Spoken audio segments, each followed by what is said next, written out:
Hello സുഹൃത്തുക്കളെ, എന്തൊക്കെയുണ്ട് വിശേഷങ്ങളൊക്കെ? ഇന്ന് നമ്മൾ ചെയ്യാൻ പോകുന്നത് സോസേജ് ഉപയോഗിച്ചിട്ട്, ചിക്കൻ സോസേജാണ്. അത് ഉപയോഗിച്ചിട്ട് ഒരു അടിപൊളി ചില്ലി സോസേജാണ് നമ്മൾ ചെയ്യാൻ പോകുന്നത്. വളരെ രുചികരമായിട്ടുള്ള ഒന്നാണ്. വീഡിയോ ഇഷ്ടപ്പെട്ടാൽ എല്ലാവരും ഒന്ന് ലൈക്ക് ചെയ്യുക, ഷെയർ ചെയ്യുക, കമൻറ്റ് ചെയ്യുക. ഓക്കെ, അപ്പോൾ നമ്മൾക്ക് അത് എങ്ങനെ ചെയ്യുക എന്നുള്ളതൊന്ന് നോക്കാം.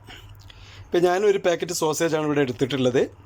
ചിക്കൻ സോസേജാണ്. അപ്പോൾ ഈ ചിക്കൻ സോസേജ് ഇതേപോലെ സ്ലൈസ് ചെയ്ത് ഒന്ന് വെട്ടിയെടുത്ത് ഒന്ന് കഴുകി എടുത്തതിന് ശേഷം നമ്മൾക്കിതൊന്ന് മാരിനേറ്റ് ചെയ്യണം. അതിന് വേണ്ടി ഞാനൊരു 2 സ്പൂണ് കോൺഫ്ലവർ എടുത്തിട്ടുണ്ട്. പിന്നെ അതിലേക്ക് ഒരു 2 സ്പൂണ് കാശ്മീരി ചില്ലിയാണ് ഞാൻ എടുത്തിട്ടുള്ളത്. പിന്നെ ഒരല്പം ഒരു 1/2 ടീസ്പൂണ് അളവിൽ മഞ്ഞൾപ്പൊടി, ആവശ്യത്തിനുള്ള ഉപ്പ്, പിന്നെ ഒരു ലേശം ബ്ലാക്ക് പെപ്പർ, പിന്നെ ഒരല്പം ഇഞ്ചി വെളുത്തുള്ളി പേസ്റ്റ് ഒക്കെ കൊടുത്ത് ഒന്ന് നല്ല രീതിയിൽ ഈ മസാല നമ്മളൊന്ന് മിക്സ് ചെയ്തെടുക്കണം.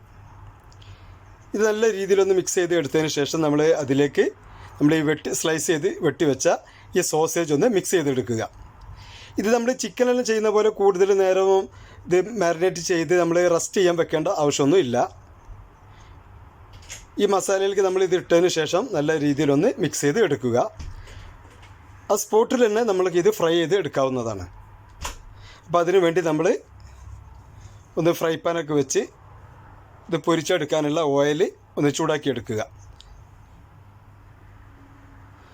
അതിലേക്ക് നമ്മൾ ഇത് ചെറുതായിട്ടൊന്ന് നല്ല എണ്ണ ചൂടായതിന് ശേഷം ഇതേപോലെ ഒന്ന് വെതറി ഇട്ട് കൊടുക്കുക. ഓരോന്നും ഒന്ന് തമ്മിൽ ഒട്ടാത്ത രീതിയിൽ വേണം നമ്മളിത് ഇട്ട് കൊടുക്കാൻ. നമ്മൾ ചിക്കനെല്ലാം ഫ്രൈ ചെയ്തെടുക്കുന്ന രീതിയിൽ തന്നെ ഒന്ന് നല്ല രീതിയിൽ ഒരു 5 മിനിറ്റ് 6 മിനിറ്റ് സമയം മാത്രം മതിയാവും ഇതൊന്ന് ഫ്രൈ ചെയ്ത് എടുക്കുന്നതിന്. നല്ല ചുക കളറിൽ ആണ് നമുക്കിത് കിട്ടുന്നത്. ഒരു 5-6 മിനിറ്റിന് ശേഷം നമ്മളിത് എണ്ണയിൽ നിന്നും നല്ല രീതിയിലൊന്ന് കോരിയെടുക്കുക. എണ്ണയെല്ലാം വളരെ നല്ല രീതിയിൽ ഊറ്റിയിട്ട് വേണം നമ്മളിത് എടുക്കാൻ.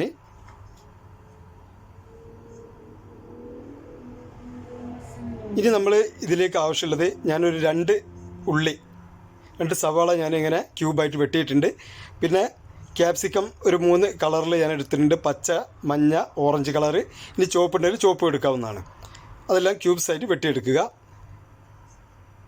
ഇനി നമ്മൾ ആ പൊരിച്ച ഓയിലിനെ അതിലൊരു ലേശം ഇഞ്ചി വെളുത്തുള്ളി പേസ്റ്റാണ് കൊടുക്കുന്നത്. അതൊന്ന് ചെറുതായിട്ട് മൂപ്പിച്ച് എടുക്കുക. കരിയാതെ നല്ല രീതിയിൽ മിക്സാക്കി ചെറുതായിട്ടൊന്ന് മൂപ്പിച്ച് എടുക്കണം. അതിലേക്ക് നമ്മൾ വെട്ടി വെച്ചിട്ടുള്ള ഓണിയനാണ് നമ്മൾ ഇട്ട് കൊടുക്കുന്നത്. ഈ ഓണിയൻ ഇട്ട് കൊടുത്തതിന് ശേഷം നല്ല രീതിയിലൊന്ന് മിക്സാക്കി ഓണിയൻ ഒരു 4 മിനിറ്റ് 5 മിനിറ്റ് നേരം ഒന്ന് കുക്ക് ചെയ്ത് എടുക്കണം. അത് ഒന്ന് നല്ല രീതിയിൽ വാടി വന്നതിന് ശേഷം നമ്മൾ അതിലേക്ക് വെട്ടി വെച്ചിട്ടുള്ള ഈ കളർ പെപ്പേഴ്സ് ആണ് ആഡ് ചെയ്യേണ്ടത്. ഈ കളർ പെപ്പേഴ്സ് നല്ല രീതിയിലൊന്ന് ഇതേപോലെ ഒരു 5 മിനിറ്റ് നേരം ഒന്ന് വേവിച്ചെടുക്കുക. ആവശ്യത്തിനുള്ള ഉപ്പ് കൊടുക്കുക. ഇതിന് ശേഷം നമ്മൾ പൊരിച്ച് വെച്ചിട്ടുള്ള ഈ സോസേജ് നമ്മൾ ഇതിലേക്ക് ഇട്ടൊന്ന് മിക്സ് ചെയ്യുക. ഒരല്പം ചില്ലി സോസ് ഞാൻ ഒരല്പം കൂടുതൽ കൊടുത്തിട്ടുണ്ട്. ആവശ്യത്തിലുള്ള കൊടുത്താൽ മതി. കാരണം ഈ ചില്ലി സോസിൽ അല്പം പുളി കൂടുതലാണ്, അതുകൊണ്ട് കുറച്ച് കൊടുത്താൽ മതി. പിന്നെ ഒരല്പം സോയ സോസ്, കെച്ചപ്പ് വലിയ ബോട്ടിൽ കിട്ടാത്തതിനെ കൊണ്ട് ചെറിയ പാക്കറ്റാണ് ഞാൻ ഉപയോഗിക്കുന്നത്.